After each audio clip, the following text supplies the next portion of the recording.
Baik, Assalamualaikum warahmatullahi wabarakatuh. Waalaikumsalam warahmatullahi wabarakatuh. Raditu billahi rabba wa bil islami dina wa bi Muhammadin nabiyya wa rasula rabbi zidni ilma warzuqni fahma. Amin. Bismillahirrahmanirrahim. Kita masuk pada modul yang keenam, yaitu tentang teori dan kebijakan ekonomi Islam pada masa Khilafah Bani Umayyah. Pada pertemuan sesi ke-6 ini, kita akan mempelajari tentang teori dan kebijakan ekonomi Islam yang berkembang pada masa Khilafah Bani Umayyah melalui pemikiran tokoh-tokoh besar ekonomi Islam seperti Abu Hanifah dan Abu Yusuf. Jadi dua tokoh ini yang akan kita pelajari.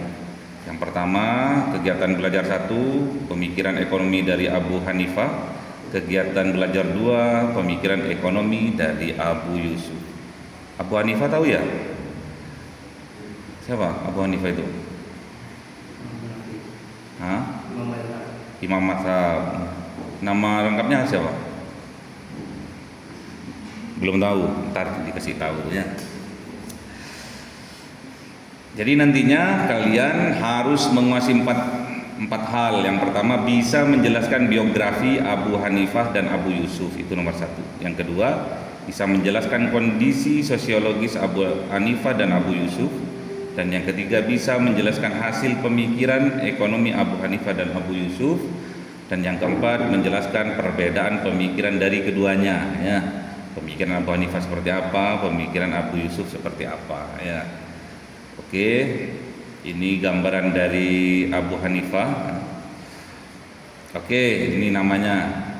Kita masuk kepada biografi dari beliau. Abu Hanifah, nama lengkapnya adalah Nu'man bin Thabit bin Suto.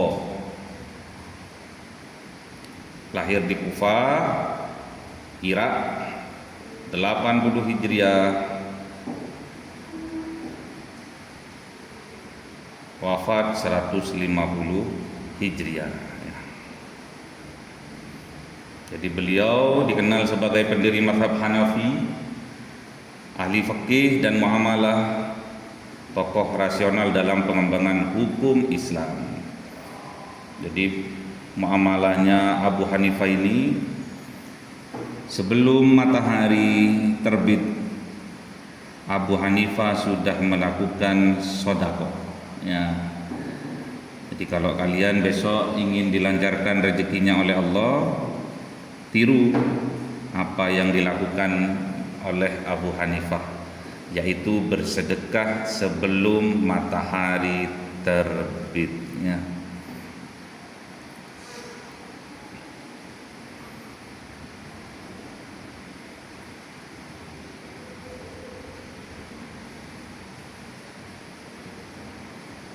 Di pagi-pagi sebelum matahari terbit, berarti setelah sholat subuhnya. Jadi sebelum matahari terbit, bagi jamaah-jamaah masjid, jamaah-jamaah pengajian, kita beri konsumsi biar mereka sergap untuk mengaji. Oke. Masih ditulis, silakan.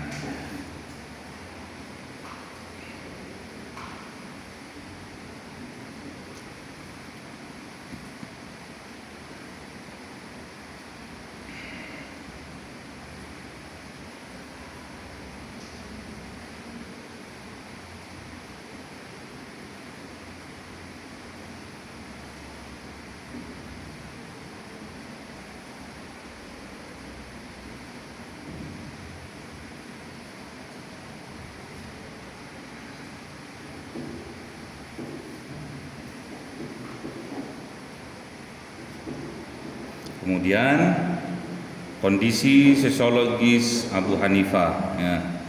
Abu Hanifah ini hidup pada masa peralihan dari Bani Umayyah menuju Khilafah Abbasiyah ya.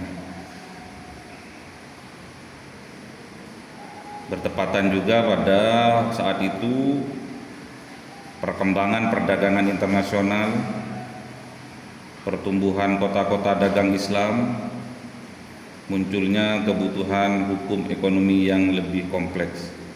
Abu Hanifah ini lahir di mana tadi? Di mana itu? Di Irak. Pernah ke Irak? Belum.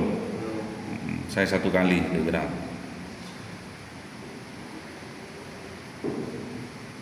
Kalau Iran? Pernah.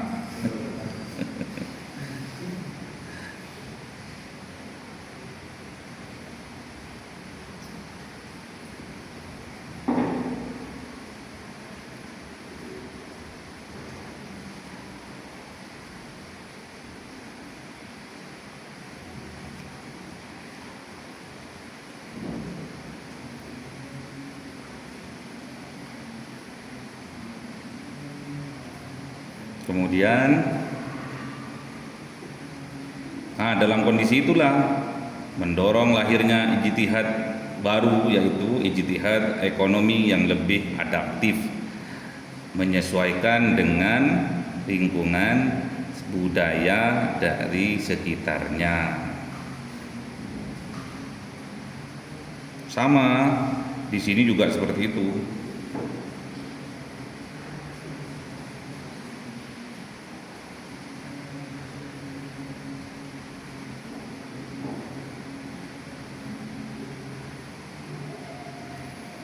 Apa saja karya-karya yang dihasilkan oleh beliau? Yang pertama adalah Fikih Al-Akbar, yang kedua Al-Alim wal Muta'allim, dan yang ketiga Musnad Abu Hanifah. Ada yang dipelajari di sini? Enggak ada.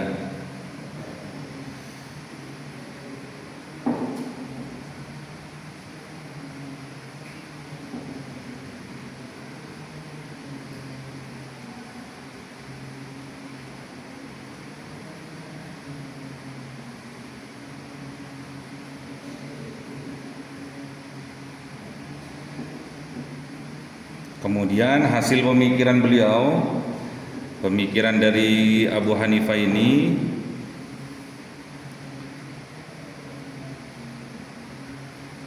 ada sekitar 6 poin. Yang pertama badal, yaitu dari objek pertukaran. Yang kedua tentang riba. Yang ketiga tentang urf.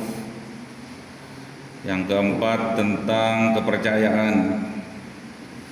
Yang kelima tentang salam. Dan yang keenam adalah akad jual beli.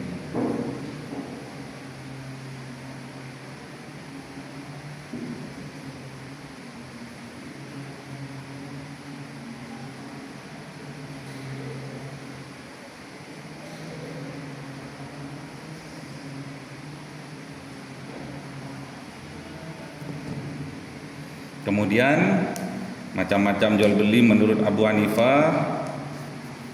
Yang pertama ditinjau dari segi sifatnya. Jadi ada jual beli itu sahih, ya, soheh. Yang kedua jual beli ghairu soheh, ya. Dan yang kedua ditinjau dari segi hubungan dari barangnya. Yang pertama yaitu jual beli muqayyadah. Yang kedua jual beli sarof. Sarof atau saraf itu? Saraf. Sarf. Yang ketiga jual beli salam. Yang keempat jual beli mutlaknya. Jual beli salam tahu enggak? Jual beli salam. Kan pernah diajari kita di muamalah. Kalau jual beli salam seperti apa? Contohnya Shopee belum tentu. Hah? Apa? Apa contohnya? Ya enggak apa-apa Shopee. Shopee yang gimana? Ya enggak lah kalau COD lah. Apa? Hah? Yang bayar di muka apa itu? Bukan COD, apa namanya? Hah? Kalau di Shopee bayar duluan itu apa namanya? Nggak gaul ini. Hah?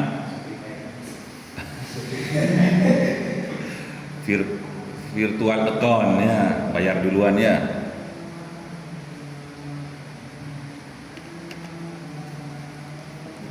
Jadi setelah bayar baru barangnya dikirim. Bayar duluan pokoknya. Kemudian yang ketiga ditinjau dari segi harganya. Jadi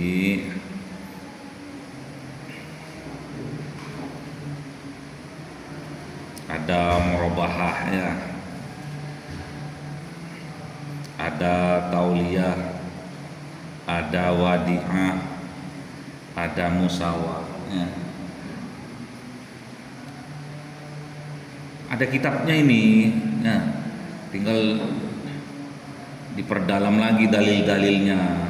Jangan kalian kan nanti ahli ya, ahli ekonomi syariah ya. Dia harus, Mas, dalile kalau ingin kerjasama bisnis seperti apa ya? Kalau aku yang punya uang, temanku itu punya tenaga, apa itu namanya? Terus pembagian hasilnya gimana? Harus tahu dalilnya ya.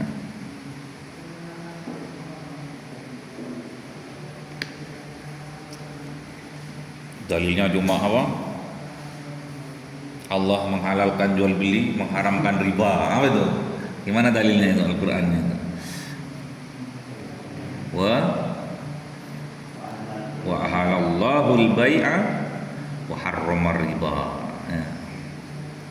Nanti murabahah, musyarakah. Coba sampean ini ya. Buat buku sendiri bagusnya. Buat buku tipis-tipis. Gak usah semuanya, tentang kerjasama saja, nggak apa-apa.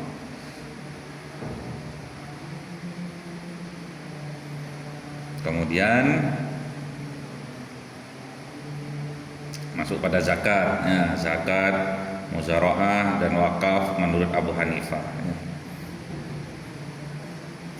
Zakat menurut Abu Hanifah dipandang sebagai instrumen distribusi kekayaan. Jadi kalau zakat itu yang mengeluarkan siapa? Orang yang kaya ya. Didistribusikan kekayaannya ke yang miskin, surplus ke minusnya. Untuk apa? Pengentasan kemiskinan. Kemudian kerjasama muzara'ah menurut Abu Hanifah adalah kerjasama pertanian ya. Diperbolehkan dengan pembagian hasil yang jelas.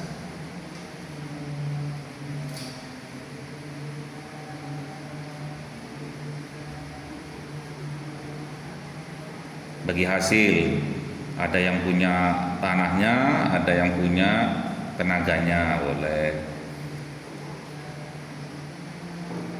Kalau saya gadai tanah, kalian punya tanah, kemudian menggadaikan ke saya,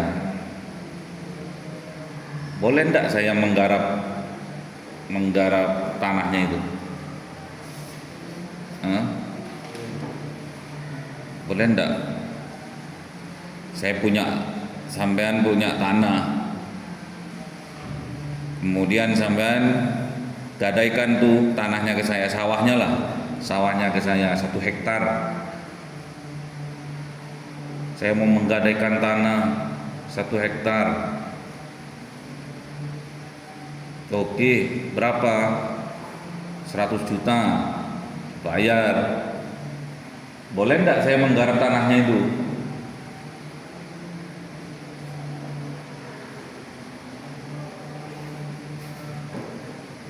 Boleh enggak? Loh, mana ini? Pak Ustadz ini ya. Halo, Pak Ustadz, gimana Pak Ustadz? Hah?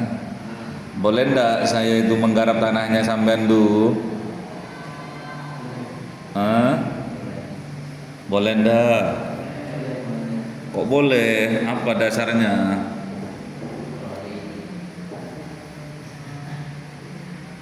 Gadai kok. Boleh ndak? Repot nih, ha? Gak usah sawah lah, gak usah sawah. Saya sampean gadaikan HP ke saya. Laptop.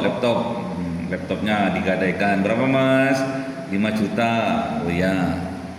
Boleh nggak saya itu memanfaatkan laptopnya itu? Hah? Tidak boleh, haram ya. Kalau sekarang yang terjadi uruf di suatu tempat, di suatu daerah,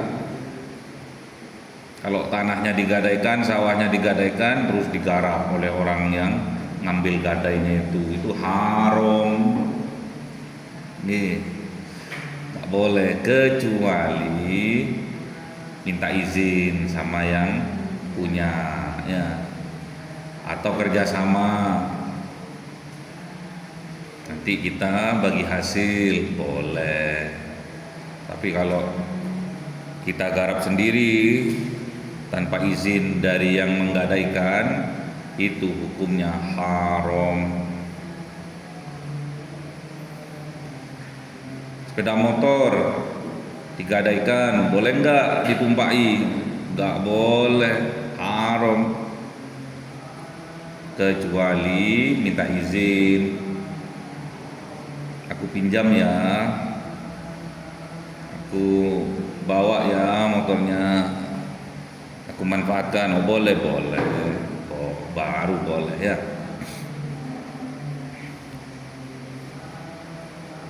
Istinbat, apa istinbat itu? Ada yang tahu istinbat?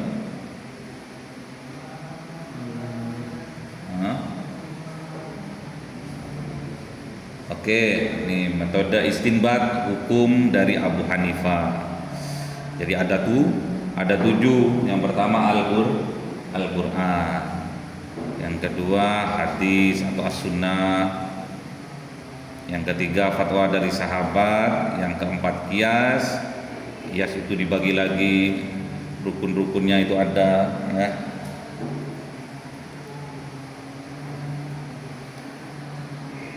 Kemudian ada istihsan.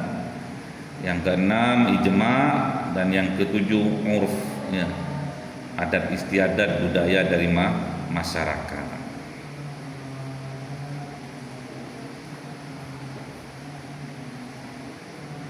Kalau kita mau menghukumi suatu hal, yang harus kita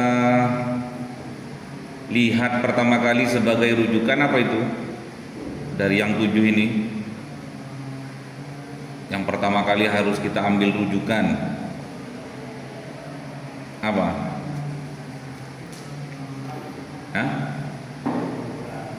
Hah?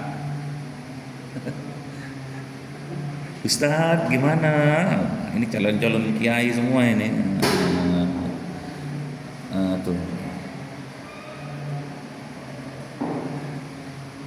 Apa yang dijadikan pedoman pertama kali? Al-Quran, ya. Kalau sekarang enggak. Yang dijadikan pedoman pertama kali yang terendah. Kalau pada Imam Syafi'i kan ada Al-Quran, As-Sunnah, Ijma', Qiyas. Ya. Yang diambil pertama kali adalah Qiyas kebanyakan. Al-Qur'annya terakhir. Hukumnya apa misalkan? Hukumnya nikah. Hukumnya nikah lebih dari 1.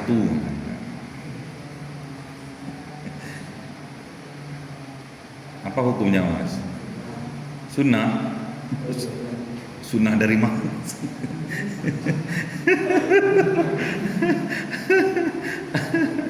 Sunnah dari mana?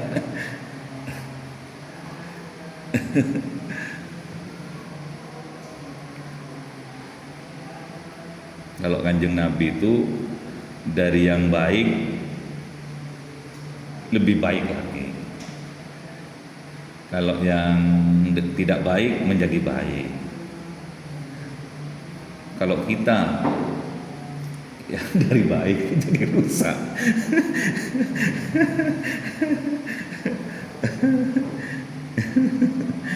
Allah karim. Hati-hati ya sama yang ngaku-ngaku kiai, ya, ngaku-ngaku ulama, yang hanya berkedok kiai, nggak taunya cabulnya banyak ya. Banyak sekarang. Gimana nantinya masa depan anak-anak itu? Saking inginnya dinikah oleh kiai, dinikah oleh ulama, adiknya itu yang perempuan itu nggak tahu kalau itu akan dinikahkan, itu nggak tahu.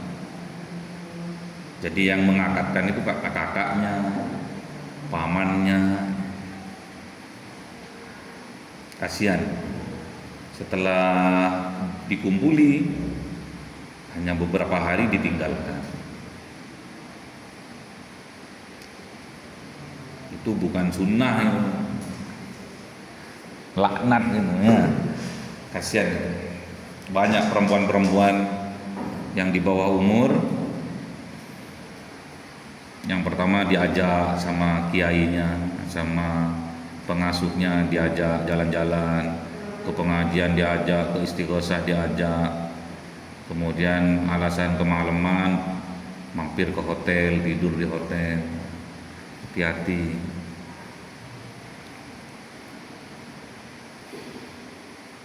Dalili ngambil dalil yang apa itu nggak ngerti. Kita masuk pada pemikiran dari ekonomi Abu Yusuf. Abu Yusuf itu nama lengkapnya Yakub bin Ibrahim Al-Ansori ya. Lahir pada 113 Hijriah, wafat pada 182 Hijriah. Beliau merupakan murid utama dari Abu Hanifah yang pernah menjadi Qadhi Al-Qudat, Hakim Agung ya. Apa saja karya beliau? Karya beliau yang terkenal adalah, mesti ditulis, udah. Yang terkenal adalah kitabnya Al-Kharaj ya. Al-Kharaj ini membahas tentang kebijakan fiskal. Apa kebijakan fiskal itu? Kemarin kebijakan fiskal apa? Fiskal kebijakan mengatur masuk dan keluarnya apa? Uang ya.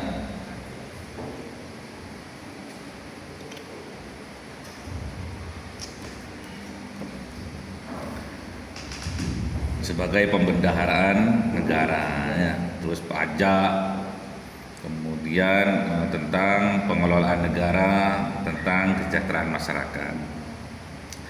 Apa saja hasil pemikiran dari Abu Yusuf ini? Banyak ya, ada 9, termasuk tadi Kharaj ya, tentang pajak.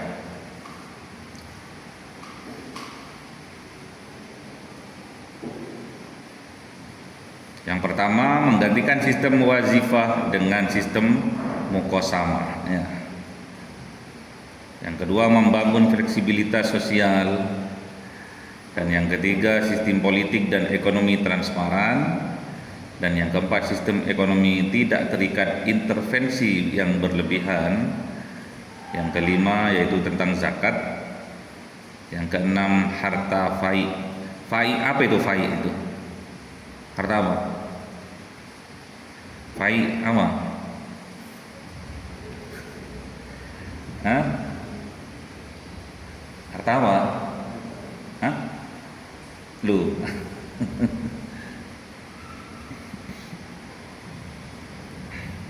Yang ketujuh jizyah, yang kedelapan usur, yang kesembilan kharaj. Ya, ada 9.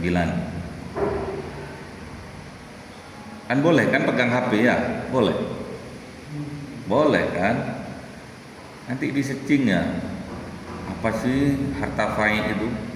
Terus ditulis. Itu nggak akan lupa nanti.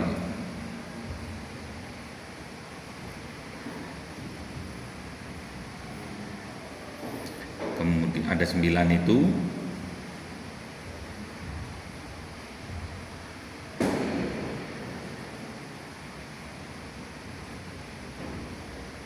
Nanti dilihat juga di YouTube-nya juga ada. Masa yang lihat itu yang mana? Yang jauh-jauh, yang bukan mahasiswa sini, yang lihat itu. Ada yang ngirim ini ke saya, nanya buku, nggak diperjualbelikan. Kalau mau kuliah di Rijan, ya. Kemudian bagaimana mekanisme pasar menurut Abu Yusuf ini? Harga terbentuk secara alami, nggak boleh ada yang otak-atik ya. Biarlah yang menentukan pasar itu sendiri ya. Nggak boleh ada aturan dari pemerintah. Kalau jual sayur bayam satu ikatnya 10.000, nggak boleh ya. Biar pasar saja yang menentukan ya. Negara tidak menetapkan harga secara berlebihan, nggak boleh. Intervensi boleh, agar tidak ada yang curang, boleh. Oke, kita masuk pada latihan soalnya. Oke, latihan soalnya. Gampang dong. Tadi kan sudah di ini.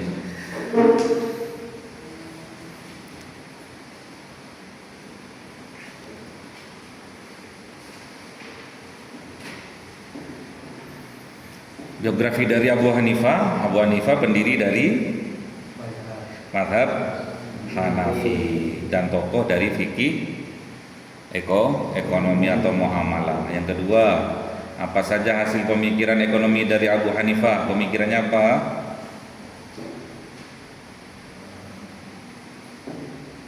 Apa tentang apa saja tadi?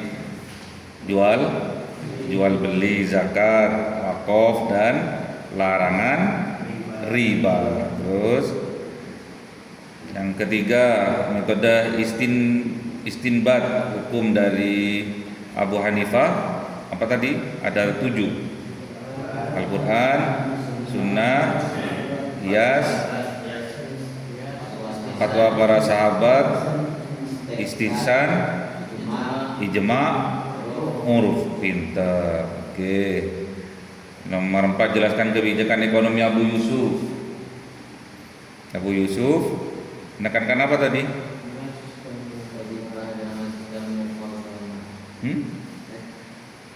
Tentang apa?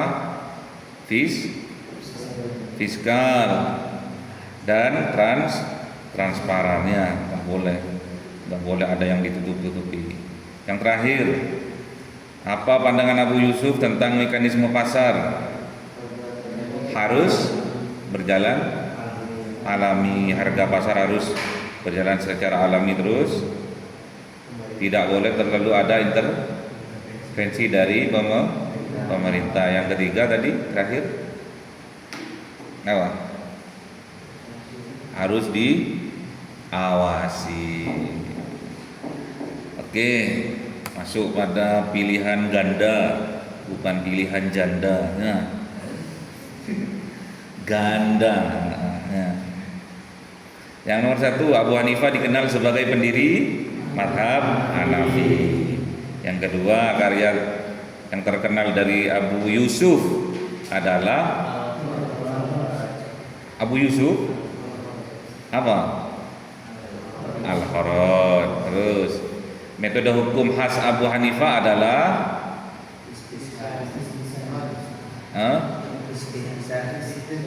masa apa?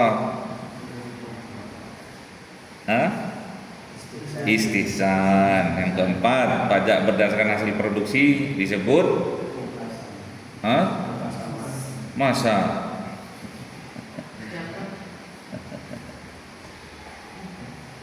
Kok tahu muka sama dari mana?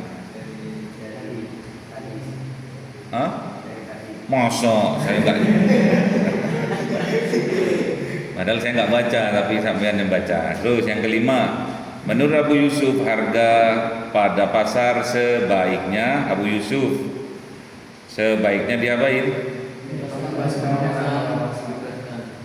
Dibebaskan dengan pengawasan. Jadi nggak boleh pemerintah ikut campurnya, nggak boleh ada intervensi dari pemerintah, tapi diawasi, takut ada yang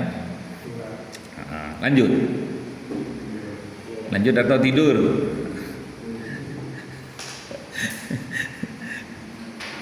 Lanjut ya. Oke, mumpung ketemu.